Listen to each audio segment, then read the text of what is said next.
नमस्कार दोस्तों। अगर आप भी आईएएस, आईपीएस या किसी भी सिविल सर्विस एग्जाम की तैयारी कर रहे हैं, तो आज की ये खबर आपके लिए बेहद जरूरी है। यूपीएससी ने कुछ नए नियमों का ऐलान किया है जो 2026 से लागू होने वाले हैं। और दोस्तों, ये बदलाव काफी बड़े हैं, इसलिए आप सभी को इन्हें समझना बेहद जरूरी है। चलिए, आज मैं आपको विस्तार से बताता हूं कि आखिर क्या है ये नए नियम और इनका आप पर क्या असर पड़ेगा। सबसे पहली बात तो दोस्तों, सबसे बड़ा बदलाव ये है कि अब एक बार अगर आपका किसी सर्विस में सिलेक्शन हो गया, चाहे वो आईपीएस हो, आईआरएस हो या कोई और ग्रुप ए सर्विस, तो उसके बाद दोबारा एग्जाम देने के नियम पूरी तरह बदल गए हैं। मतलब क्या हुआ? मान लीजिए आप आईपीएस बन गए, तो अब आप नौकरी करते हुए बार बार एग्जाम नहीं दे सकते। पहले ऐसा होता था कि लोग आईपीएस में रहते हुए भी आईएएस का एग्जाम देते रहते थे, लेकिन अब यह रास्ता बंद कर दिया गया है। तो क्या एक मौका जरूर मिलेगा?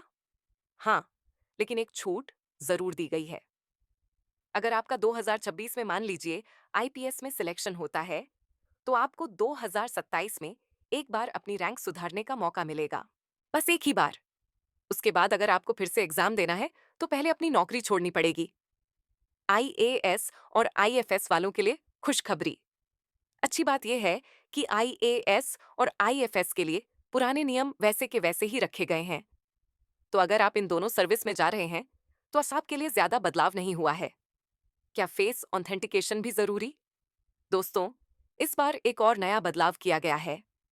अब परीक्षा हॉल में जाने से पहले आपकी फेस ऑथेंटिकेशन होगी। मतलब आपकी पहचान पक्की तरीके से वेरीफाई की जाएगी, तब जाकर आपको एंट्री मिलेगी। बुधवार को ही यूपीएससी ने सीएस ई 2026 का ऑफिशियल नोटिफिकेशन जारी कर दिया है।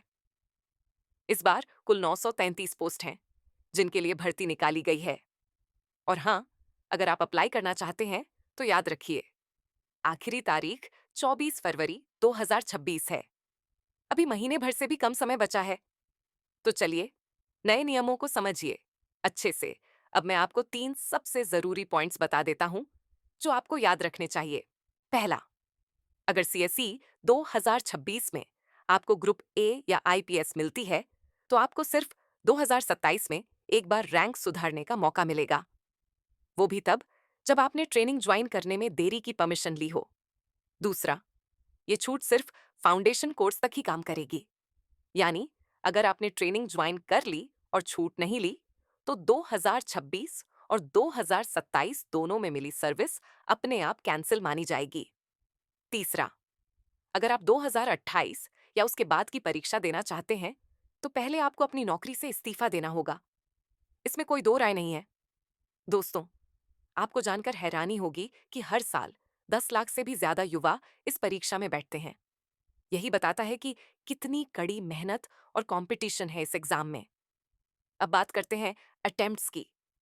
अगर आप जनरल या ईडब्ल्यूएस कैटेगरी से हैं, तो आपको कुल 6 मौके मिलते हैं और आपकी उम्र 32 साल से ज्यादा नहीं होनी चाहिए। ओबीसी वालों को 9 अटेम्प्ट्स मिलते हैं और उनके लिए एज लिमिट 35 साल है। SC/ST कैंडिडेट्स के लिए अटेम्प्ट्स की कोई लिमिट नहीं है, लेकिन उम्र 37 साल से ज्यादा नहीं होनी चाहिए। तो चलिए समझिए, अच्छे से योग्यता क्या चाहिए। बहुत सिंपल है दोस्तों, किसी भी मान्यता प्राप्त यूनिवर्सिटी से ग्रेजुएशन होना चाहिए। अगर आप फाइनल ईयर में हैं, तो भी प्रीलिम्स दे सकते हैं, लेकिन इंटरव्यू तक आपकी डिग्री पूरी होनी जरूरी है। दोस्तों, अगर आप भी तैयारी कर रहे हैं और रोज की करंट अफेयर्स के लिए अच्छे सोर्स ढूंढ रहे हैं, तो एक सुझाव है मेरा। ताजा तथ्य चैनल पर हर सुबह एक डिटेल मॉर्निंग बुलेटिन आता है। उसमें बिजनेस से लेकर टेक्नोलॉजी, इंटरनेशनल न्यूज से लेकर पॉलिटिक्स तक सब कुछ कवर किया जाता है। दैट हिंदू और दूसरे अखबारों की तरह ही, लेकिन वीडियो फॉर्मेट में। तो आप रोज वो वीडियो देखकर अपने नोट्स बना सकते हैं। धीरे धीरे आपकी करंट अफेयर्स की तैयारी मजबूत होती जाएगी। तो दोस्तों, ये थे वो 5 बड़े बदलाव जो यूपीएससी ने 2026 से लागू किए हैं। मेरी सलाह है कि आप इन नियमों को अच्छे से समझ लीजिए, क्योंकि इनका सीधा असर आपकी रणनीति पर पड़ेगा। अगर ये जानकारी आपके लिए हेल्पफुल रही हो, तो वीडियो को लाइक जरूर करें और अपने दोस्तों के साथ शेयर भी करें, खासकर जो यूपीएससी की तैयारी कर रहे हैं। और हाँ, ताज़ा तथ्य को सब्सक्राइब करना ना भूलें और बेल आइकन दबा दें ताकि ऐसी ज़रूरी खबरें आप तक पहुंचती रहें। अपना ख्याल रखिए, अपने परिवार का ख्याल रखिए। जय हिंद, जय भारत, वंदे मातरम।